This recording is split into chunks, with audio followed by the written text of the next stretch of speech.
Hello everyone, this is Arrow, and welcome back to Sundown MHA Podfic. Today we'll be continuing Learning to Adapt to the Fall by Supupdog, Chapter 21, Going to a New Home. Izuku sat in the hospital room while being as quiet as he could.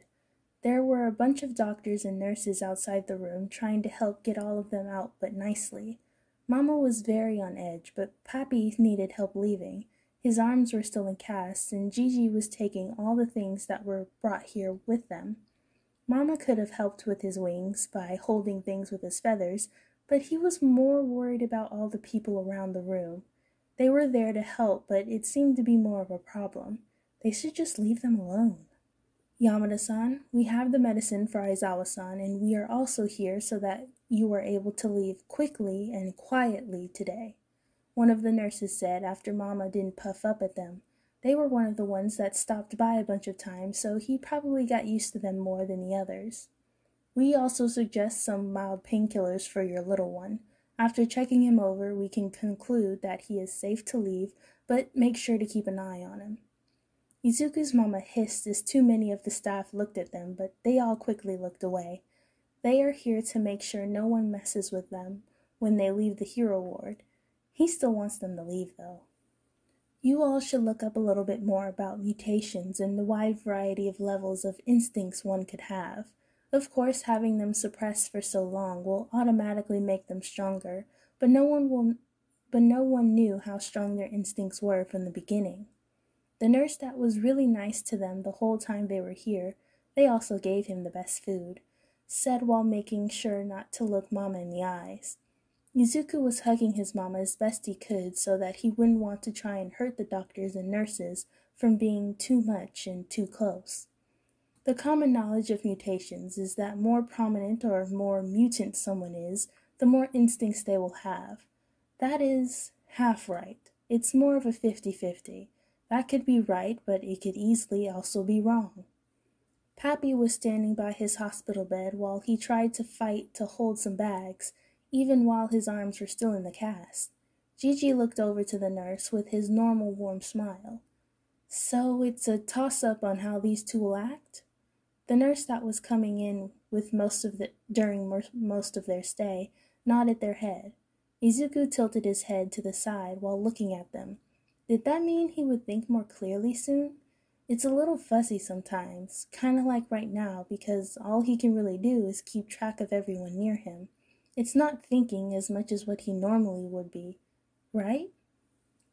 Hawks, can you help me convince Sashi to let me hold a bag?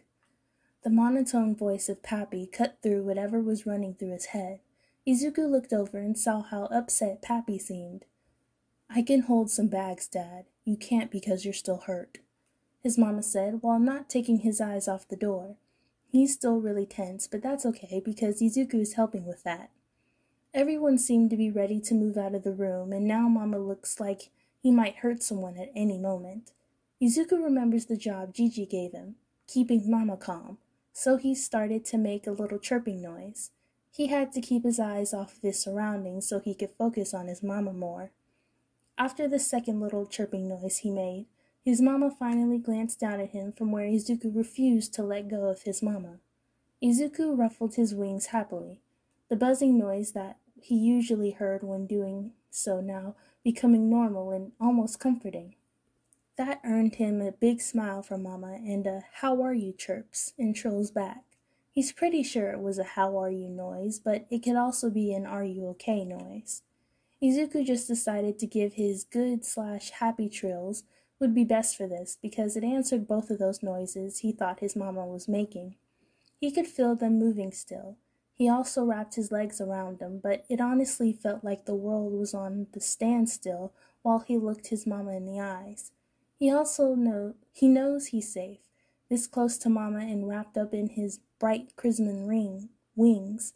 Izuku nuzzles his face more into Mama's side as they start to go down the stairs to the bottom floor. He really wanted to hear a parent call, so he made a really loud child call, hoping that Mama would respond. Izuku got Gigi to respond back, and that made him even happier. Looks like Mama was happy too because the blacks of his eyes were getting bigger. Soon the stairwell was filled with the calls of parent and child, Gigi being the parent again and both Mama and him making the child call. This always makes both of them so happy because Gigi wasn't a real bird. He was human, but that doesn't mean he didn't do the calls we can. Mama did try to teach Gigi different calls, but at the same time they were doing it. It was it's hard for human words time. Izuku tried to help, but he kept feeling other strangers walk by their room. It made him want to be a good boy again and stay quiet. When they finally made it to the bottom floor, Izuku thinks he could hear some chuckles from the hospital staff and an exasperated sigh from Pappy. It didn't really matter because Izuku had to make sure Mama was not tense. Suddenly the wings that were shrouding him moved away and he could now clearly see what was around them. They were in the lobby of the hospital, but all of his sight was cut off again as the wings snapped back into place. A low but somewhat loud growling hiss was heard from his mama. Izuku made some peeping and trilling noises to help calm his mama more. "Little Feather, come on and ignore those people. We need to get the both of you home, remember?"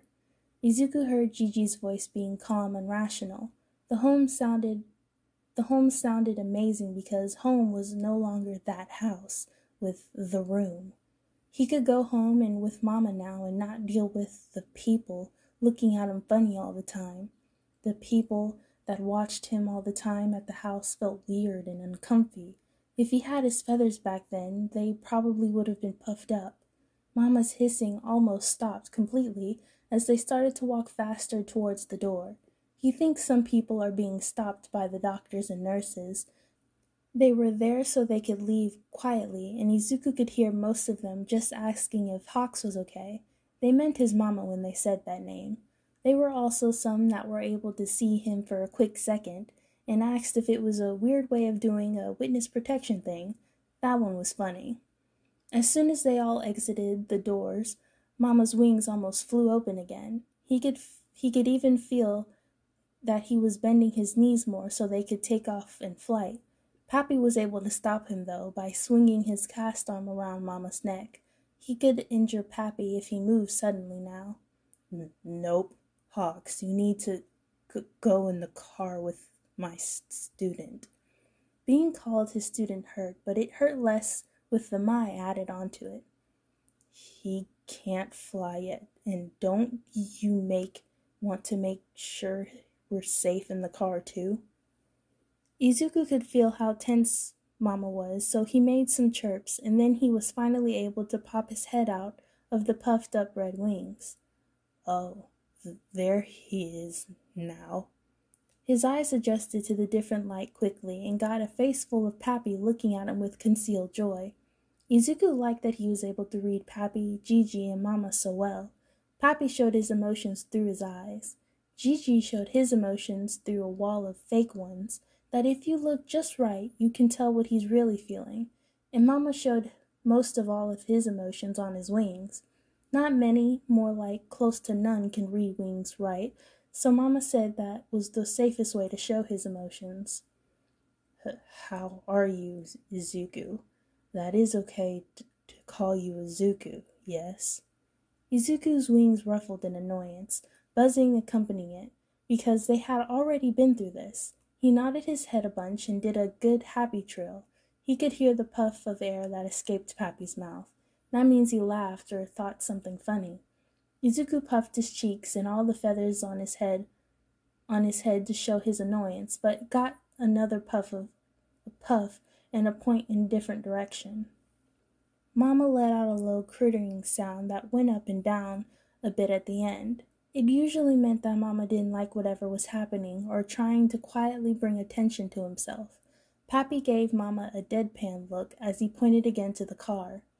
"He needs to go in the car, and you know I'm right. I'm just being logical here." Izuku is really happy that Pappy's voice is getting better. With him and Mama making him talk more than he normally does helps a lot. Gigi then walked over and started to open up the back of the really big car's door. "Come on, Little Feather and Little Wing. We need to leave, and I can be back there the whole time. Wing scritches? Izuku could feel both his and Mama's wings wiggle around at the thought of scratches from Gigi. He was really good at giving wing scratches. Mama gave a little warble, one of curiosity and kinda like a question. Izuku decided to copy the warble towards Gigi. They weren't able to teach Gigi anything other than the parent call, so that's how he answered, and it made both of their wings puff up. It was basically answering the "why would you do this?" with a "because I'm your parent," and it made both Mama and him feel like putty in Gigi's hand every time. Mama just slumped forwards towards Gigi, and he easily wrapped his arms around Mama and started to pull them closer to the car. "Come on, both of you in the car. Little wings, you might have to start walking on your own for a bit." Mama just slumped forward towards Gigi, and he easily wrapped his arms around Mama and started to pull them closer to the car. "Come on, both of you in the car. Little wings, you might have to start walking on your own for a bit, just so we can situate ourselves in the van." That got a pout out of him until the name he was using was for him. He is Little Wings? Izuku was Gigi's Little Wings? His mama wasn't the only one with a nickname? Ooh boy, those are some very big black eyes you have there, Little Wings. Do you like the nickname I have for you, Little Wings? He let go and stood there looking as Mama got into the car first. Pappy was standing behind him, and the staff was making sure no one could see them just in case. And there we go. Little Feather is in, and now we have... Gigi turned around and put on a big warm smile. "You are Little Wing."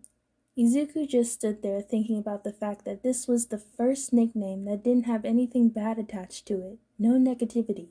Gigi was the first one besides Mama to try and help him. Pappy was saving everyone and got hurt. Pappy was the first to actually step in physically to help. Gigi tried to help him mentally first. Pappy, Gigi, Mama, and even Elder. Elder helped in something no normal person could. Oh, Izuku is just so gone. Come here, Little Wings. He moved forward a small bit and was automatically wrapped in Gigi's arms. Pappy was making sure he didn't fall backwards. A parent call from his mama brought some of his attention to the van. "Yep, up we go, Little Wings." Before Izuku could think much more, he was sitting by his mama wrapped in his wings again. He was already melting against Mama and doing low child calls, getting parent calls from Mama. Gigi was working on helping Pappy get into the van, but he threw a parent call in now and then and responded to both child calls from Mama and him in kind. Everyone was finally in, and Izuku dragged Gigi and Pappy to sit closer to them. Pappy had to have more room so he could only cuddle up to Mama and Gigi. "Look, here we go." Gigi started to loop his arms around him and Mama again. "It'll be a bit weird to sit this way, but it'll be worth it. Now we are ready to leave."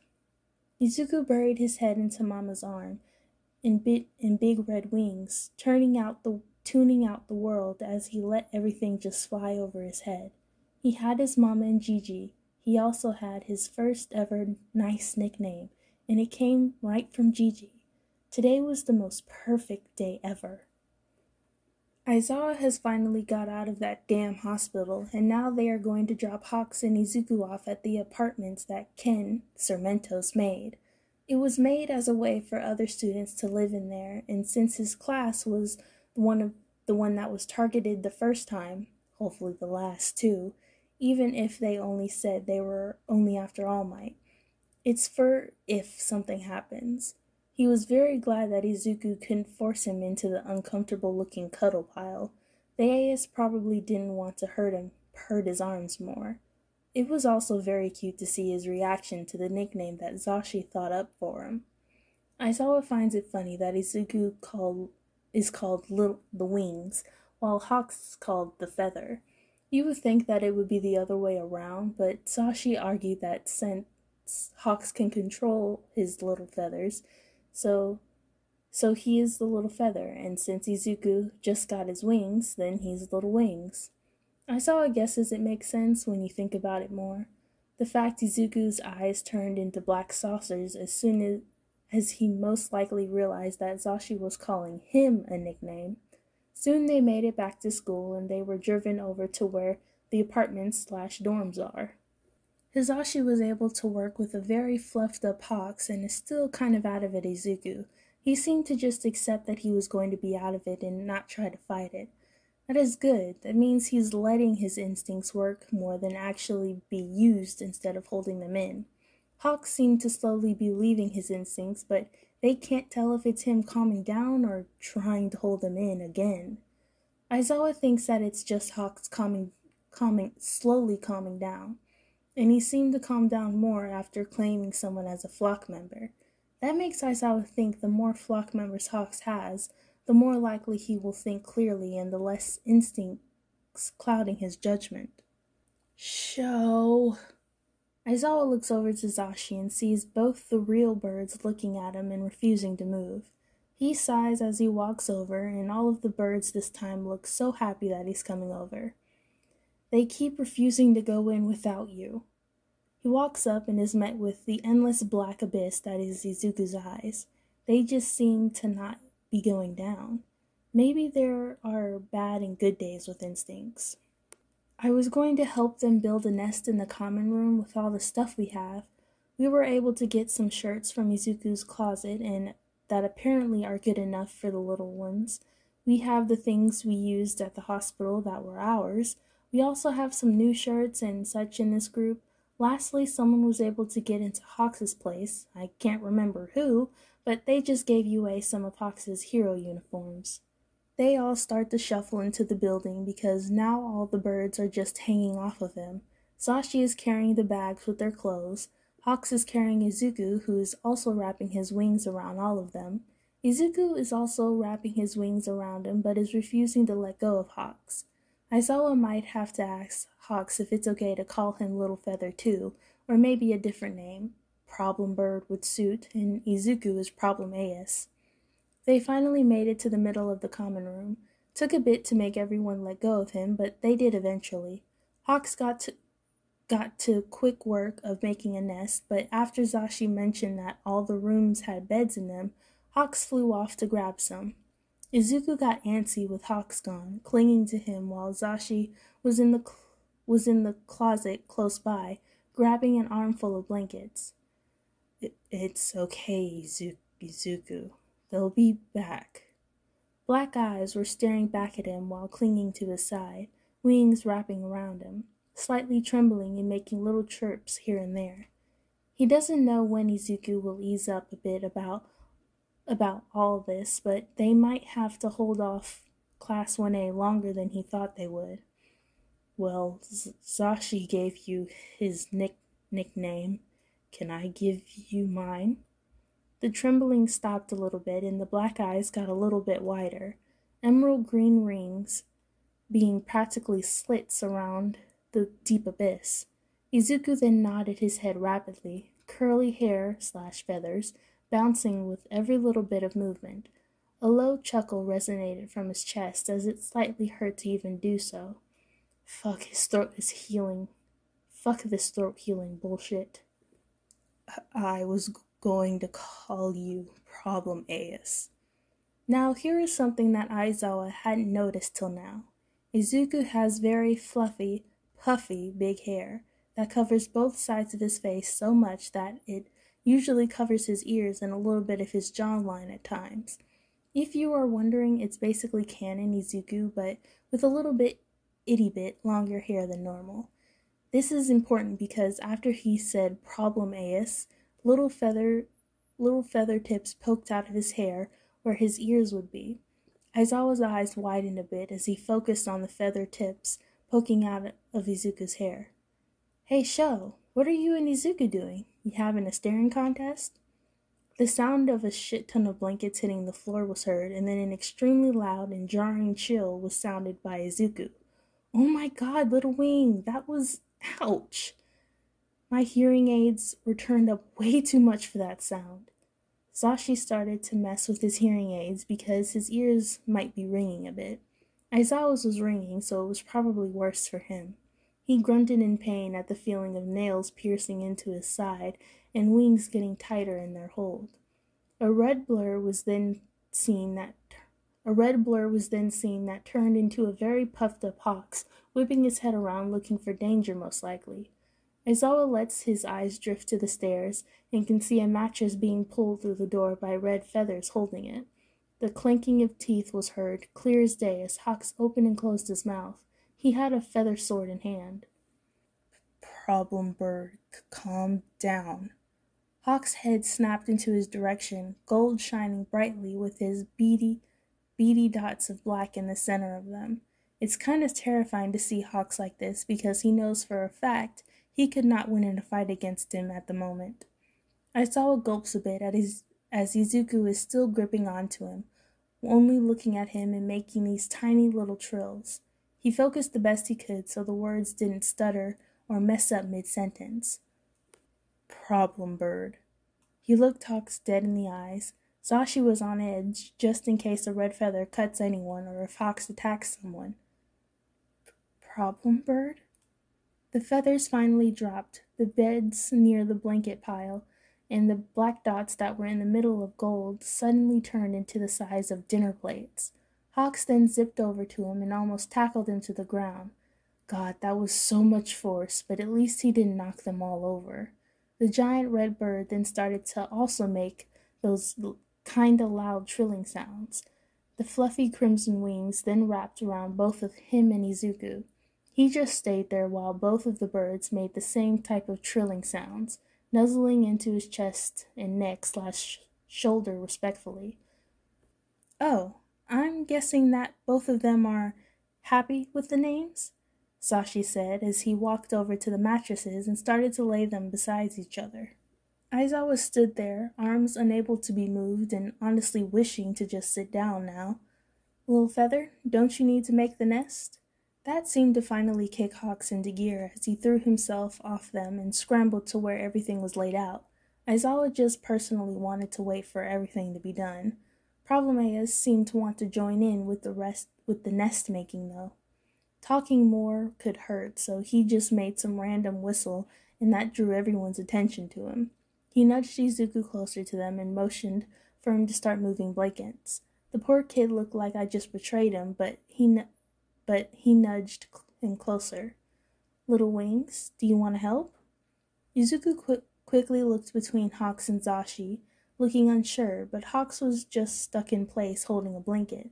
The Problemaeus then slowly crouched down while keeping eye contact with Hawks.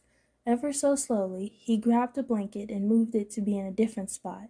This seemed to make Hawks happy, and he rushed for a bag close by and took a bunch of different clothes to spread around.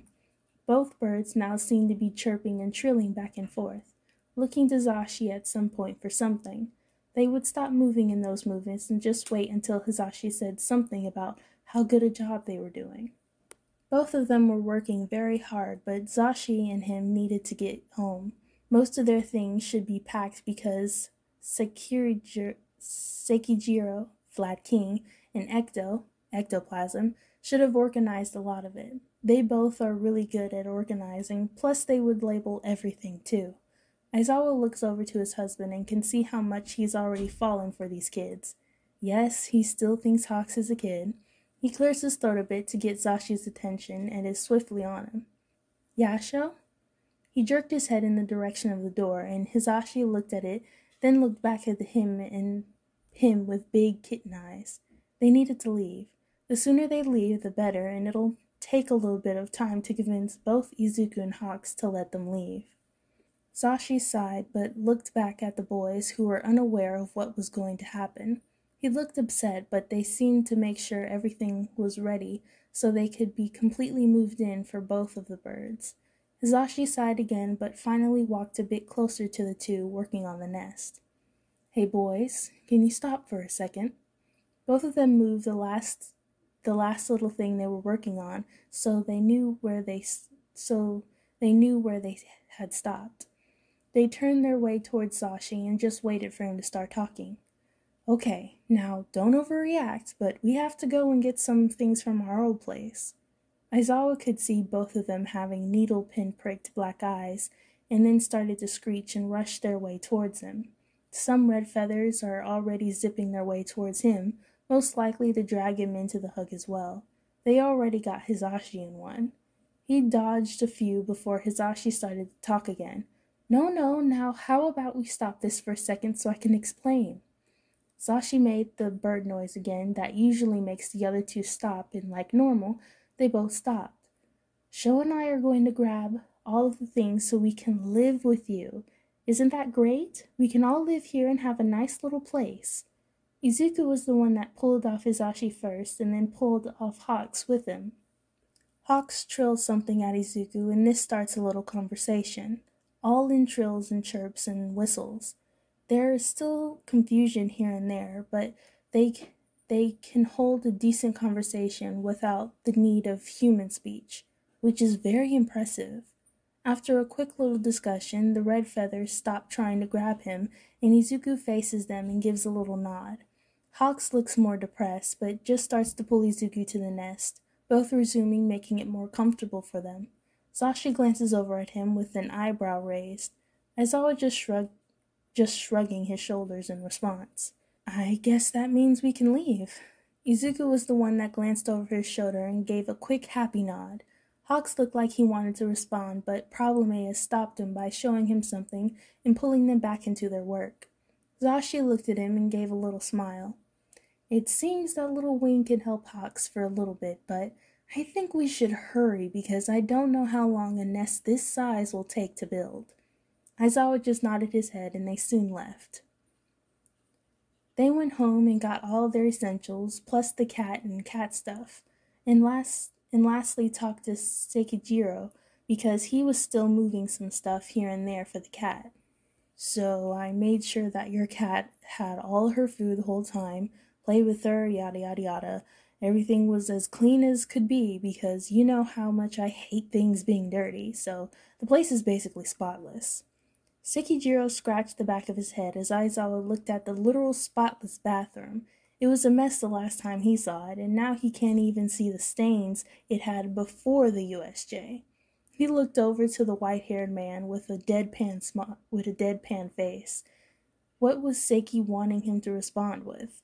Aizawa talked a lot before he got here, and his throat still hurt like a motherfucker, so he just watched the man and waited. Oh, yeah, the throat thing and you can't talk. Oh my god, I've been waiting for a snarky response this whole time and you can't even talk right now. I'm a fucking moron. Sekijiro started to chuckle and lightly laugh at his own stupidity because really, his brother can be very, very stupid. A large smile spread across the white-haired man's face while looking at him, an empty glare thrown his way. Oh, I can read your face as clear as day. The, oh, my brother is an idiot face. I may be the younger brother, but only by, 2 days, Shota. Sashi came rushing around the corner after putting the cat in the car. He can hear Akko screaming from the car from here. That cat is so dramatic. Okay, we're all ready to go. Wow, I only now noticed how clean this bathroom is, and holy fuck. Wait, what? How did you get that blood stain out? This has been in the tiles for almost as long as we've lived here. Hisashi practically slammed himself into the wall to where the bloodstain used to be, but now it's just clean white. His eyes look a little crazed while zipping around to look Seki down. What did you use? Aizawa huffed some laughter as Sekijiro just realized that the man that has been trying to get rid of that stain for years has just been given proof that something can get it out. He walked by both of them while his husband started to corner Sekijiro.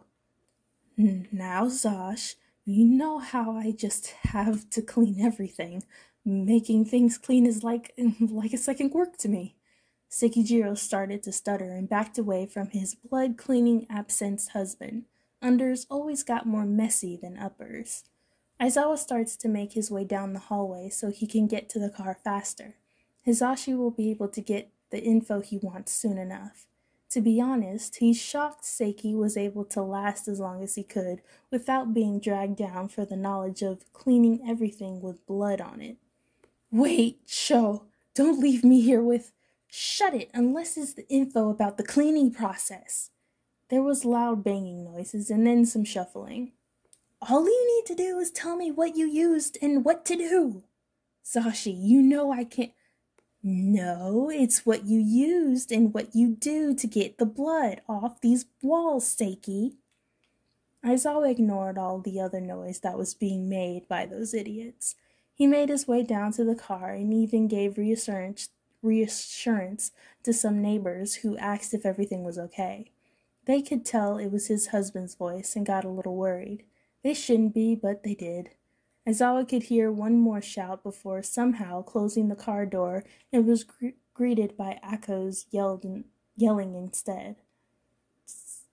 Don't worry, Ako. Zazashi will be back soon. His voice was always helpful to keep Ako calm, even with its rough and strained tone to it. Ako quieted down, not much, but a bit, and now it was just a waiting game. A yell was heard from through the car door, sounded a bit quirked in Hans. Aizawa closed his eyes as he was sure everything would be fine. Might be a bit till Hisashi comes down, so he might as well take a nap. Here are some endnotes memes. Zashi. Aw, little babies. Hawks and Izuku. We can kill people so quickly to protect you. Zashi ignoring the hospital staff and being scared. Aw, little defenseless children that need love. Zashi. I got it. Zawa. Let me help. No. Yes. No. Zawa. Hawks tells Zashi to let me help. Hawks not looking away from the threat. No. You're hurt. Zawa. Betrayal. Hawks. Bad. Staff. We just want to help you get out. Hawks. Bad. The two nurses that were closest to them in their stay. We are trying to help. Hawks. Acceptable. Izu. I help, Mama. Tweet, tweet, chirp. Hawks. Oh, my baby wants to talk. Izu. Me do a big help. Child call. Hawks. Aw, okay. Zashi doing the parent call first. Hawks and Izuku. Ooh. Intense child calling ensues. Zashi. Aw, it's cute doing little bird noises with them. Zawa. I swear, we need a guide from Nezu before you copy random sounds. Hawks in lobby. Maybe I can... People exiting. Hawks making his wings tighter against his chick. Nope. Hawks as soon as he steps outside. Flight. Zawa. Not so fast. Hawks looking at him. You better be happy that I see you as a parental figure. Zashi. Lil Wings. Izuku. No, let go, Mama. Zashi. Come on, little wings. Izu. Wait, that's me? In the dorms. Hawks. Nest. Izu. Nest. Zashi. All the rooms have bit. Hawks faster than light going to grab them. Izu. Mama? Zawa. Better time than any, Problemaeus. Izu. You what? Oh my god. Come here noise. Both normal humans. Oh god, that was loud. Hawks thinking his baby is calling him for danger. Where do the blood need to be spilt? Where is the soon-to-be dead? Izu just doing nothing but happy, excited, and overjoyed trills. Hawks. Oh. Zawa. Problem bird. Hawks now understanding. Oh. Zawa being surrounded by birds all the time. His birds. Random gibberish, I think. I don't know what language that is. Zawa. This is my life. I wouldn't change it for the world. Seiki. I clean. Zawa. How in the blood-soaked Protestant whore did you do that? Seiki. Fuck you, that's how. Not 2 seconds later. Zashi. How did you get it out? Seiki. I'm sorry. Zashi. That's not answering my question. Zawa. All yours, buddy. Ako. The cat from the car. Let me free. Zawa coming out to the car. Ako. Free me. Zawa. Calm down. Ako. Oh. Okay. Free me. Zawa from the apartment and using his quirk to yell at Seiki. How in the everything holy did you do that? Seiki also yelling, but obviously much quieter. I don't know. Alright, everyone, that is the end for this chapter of learning to adapt to the fall. I really like this one. It was so fluffy and cute and adorable, and the babies are finally out the hospital, so hopefully we get more fluff after this. Thank you so much for listening, and I'll see you all soon. Bye!